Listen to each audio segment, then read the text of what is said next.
ငါတို့ကိုဘလို့ဆက်ဆံတာလဲငါကရောလူတွေပေါ်ဘလို့ဆက်ဆံရမှာလဲဆိုတဲ့ငယ်တုန်းကပေါ့နော်တခု feeling ခံစားရပြီဆိုလို့ရှိရင်အရန် feel ရအဲ့ဒီယာရီတခုကဘဝကြီးတခုဖြစ်ပြီးတော့ပေါ့နော်ဘာမှလုပ်လို့မရကင်လို့မရတဲ့အနေအထားကြီးဖြစ်သွားတယ်အဲ့လိုမျိုးလူကနေပြီးတော့နေကို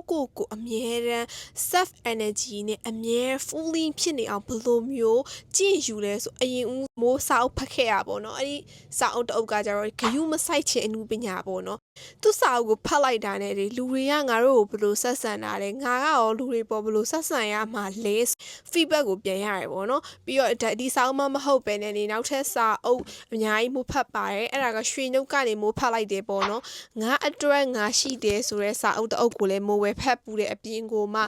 စင်းရဲဖေနဲ့ချမ်းသာရဲ့ဖေဆိုတဲ့စာအုပ်ကိုလည်းမိုးဝယ်ဖတ်တယ်ပေါ့နော်အောက်ကိုဝယ်ဖတ်ပြီးရဲ့အချိန်မှာတော့ငွေကြေးစီမံခန့်ခွဲမှုငွေဒီဘယ်လောက်ထိလိုအပ်လာလဲနောက်ငွေရှိတဲ့အချိန်ရောက်လို့ရှိရင်ကိုရီးယားဘယ်လိုမျိုးစီမံခန့်ခွဲတင်လဲအတွေးတွေမှာတဖြည်းဖြည်းရောက်လာတယ်ဆိုတော့အမစာအုပ်ဖတ်တာဘာအကျိုးရှိလဲဆိုစာအုပ်ကတော့ဖတ်လိုက်တာပဲဒီတိုင်းပဲဖတ်လိုက်တာပဲဒါပေမဲ့စာအုပ်ဖတ်ပြီးသွားပြီဆိုလို့ရှိရင်အမဒီ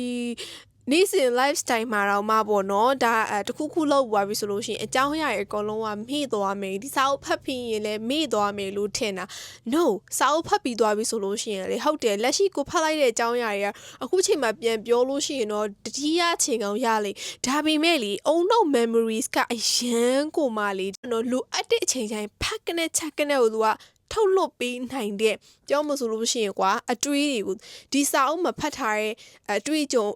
ကိုဒီအဲ့ဒီ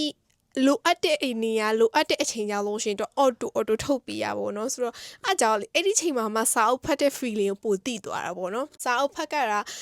ကောင်းလားစာအုပ်ဖတ်ကြတာအမတို့အတွက်ဘာများအကျိုးရှိသွားမှာမို့လို့လဲဘာတွေများရပါမှာလဲဘဟုသုတရတယ်ဒီဘဟုသုတတွေကဘေးနားမှာအသုံးတချမှာလဲချိန်ကိုဖြတ်တန်းလာရတဲ့ life တဖြည်းဖြည်းရောက်လာတဲ့အချိန်မှာအဲ့ဒီစာအုပ်ဖတ်ထားတဲ့အရာတွေအသုံးချလို့ရမယ့်နေရာရောက်လာမယ်အဲ့ဒီချိန်ကျရင်သွေးဝေးမနေဘဲနဲ့နေကိုဖတ်ထားရဲ့ကိုရဲ့ဘဟုသုတအသိပညာတွေချက်ချင်းကိုထုတ်ပေးနိုင်တဲ့အုံနောက်က memories ကရှိပြီးသားပေါ့နော်ဆိုတော့စာအုပ်ဖတ်တာဘာအကျိုးမြတ်ရလဲဆိုတာကိုဒီဗီဒီယိုကနေ sharing လုပ်ပေးလိုက်ပါရယ်